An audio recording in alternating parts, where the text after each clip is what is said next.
Hi guys, എല്ലാവർക്കും പുതിയൊരു വീഡിയോയിലേക്ക് സ്വാഗതം. പുതിയതും വരാനിരിക്കുന്നതുമായ 2025 ബജാജ് ഡോമിനോർ അടുത്തിടെ ഡീലർഷിപ്പുകളിൽ എത്തിയെന്നാണ് റിപ്പോർട്ടുകൾ വന്നിരിക്കുന്നത്. 400 cc പുറമെ ഡോമിനോറിൻ്റെ 250 cc മോഡലും പരിഷ്കാരങ്ങളോടെ ഇത്തവണ വിപണിയിൽ എത്തുമെന്നും ടീസറിലൂടെ ബജാജ് പറയാതെ പറഞ്ഞിട്ടുണ്ട്. ഇന്ത്യൻ വിപണിയിൽ ലഭ്യമായ ഏറ്റവും താങ്ങാനാവുന്ന 400 cc മോട്ടോർ ബൈക്കുകളിൽ ഒന്നായ ഡോമിനോറിൻ്റെ വരവ് റോയൽ എൻഫീൽഡിന് പണിയാവുമെന്നതും കണ്ടറിയണം. 2025 ബജാജ് ഡോമിനോർ 400 സ്പോർട്സ് ടൂററിന് ഒരു പുതിയ ഡിജിറ്റൽ ഇൻസ്ട്രുമെൻ്റ് ക്ലസ്റ്റർ ലഭിക്കും. പൾസർ NS 400Z മോഡലിൽ അരങ്ങേറ്റം കുറിച്ച അതേ യൂണിറ്റ് ആവും ഇതെന്നാണ് വിവരം. Bluetooth connectivity, turn by turn navigation എന്നിവ പോലുള്ള ഫീച്ചറുകളായിരിക്കും മോട്ടോർ സൈക്കിളിൽ വാഗ്ദാനം ചെയ്യുക. കൂടാതെ മറ്റ് ധാരാളം വിവരങ്ങളും ക്ലസ്റ്ററിൽ പ്രദർശിപ്പിക്കും. ഡിസ്പ്ലേയെ പിന്തുണയ്ക്കുന്നതിനായി ബജാജിന് സ്വിച്ച് ഗിയറും മാറ്റേണ്ടി വരും. കൂടാതെ ഹസാർഡ് ലൈറ്റുകൾക്കും ഒരു ഡെഡിക്കേറ്റഡ് ബട്ടൺ ഉൾപ്പെടുത്തിയിട്ടുണ്ട്.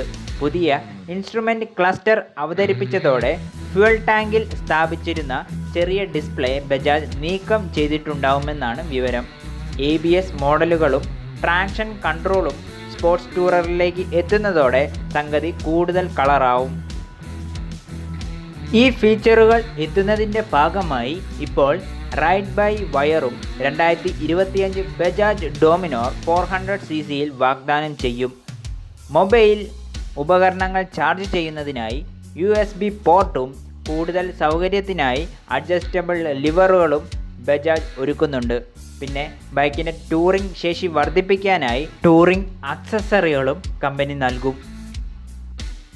നിലവിലെ മോഡലിലുള്ള അതേ 373.3 cc എഞ്ചിനാണ് 2025 ഡോമിനാർ 400 മോഡലിനും തുടിപ്പേകാൻ എത്തുക. ബജാജ് ഈ എഞ്ചിനെ ഏറ്റവും പുതിയ OBD2B എമിഷൻ മാനദണ്ഡങ്ങൾ ഉപയോഗിച്ച് നവീകരിക്കുമെന്ന് ഉറപ്പാണ്. എങ്കിലും പെർഫോമൻസ് കണക്കുകളിലൊന്നും മാറ്റമുണ്ടാവാൻ സാധ്യതയില്ല. 6 സ്പീഡ് ഗിയർ ബോക്സുമായി വരുന്ന എഞ്ചിന് 39.42 bhp കരുത്തിൽ പരമാവധി 35 Nm ടോർക്ക് വരെ നൽകാനാവും. വിൻഡ് ബ്ലാസ്റ്റിൽ നിന്ന് റൈഡറെ സംരക്ഷിക്കാൻ ഡോമിനാർ 400 ഒരു വലിയ വിൻഡ്സ്ക്രീനുമായാവും വരിക. ഒപ്പം റൈഡറിന് നക്കിൾ ഗാർഡുകളും എഞ്ചിനെ സംരക്ഷിക്കാൻ ഒരു ബാഷ് പ്ലേറ്റും വരെ ബജാജ് കൊടുത്തിട്ടുണ്ടാവും. ഇതിനു പുറമെ ബ്രാൻഡ് പില്യൺ ബാക്ക് റെസ്റ്റും ലഗേജിനായി സാഡിൽ സ്റ്റേക്കുകളും ചേർക്കുകയും ചെയ്യും. ഈ കൂട്ടിച്ചേർക്കലുകളോടെ റൈഡർമാർ ഇനിയും ആഫ്റ്റർ മാർക്കറ്റ് അക്സസറികൾ വാങ്ങേണ്ടി വരില്ല. എല്ലാവർക്കും ഈ ഒരു ചെറിയ വീഡിയോ ഇഷ്ടമായെന്ന് വിചാരിക്കുന്നു. പുതിയ വീഡിയോകളുമായി വീണ്ടും കാണാം. അപ്പം stay tune. Good bye to all.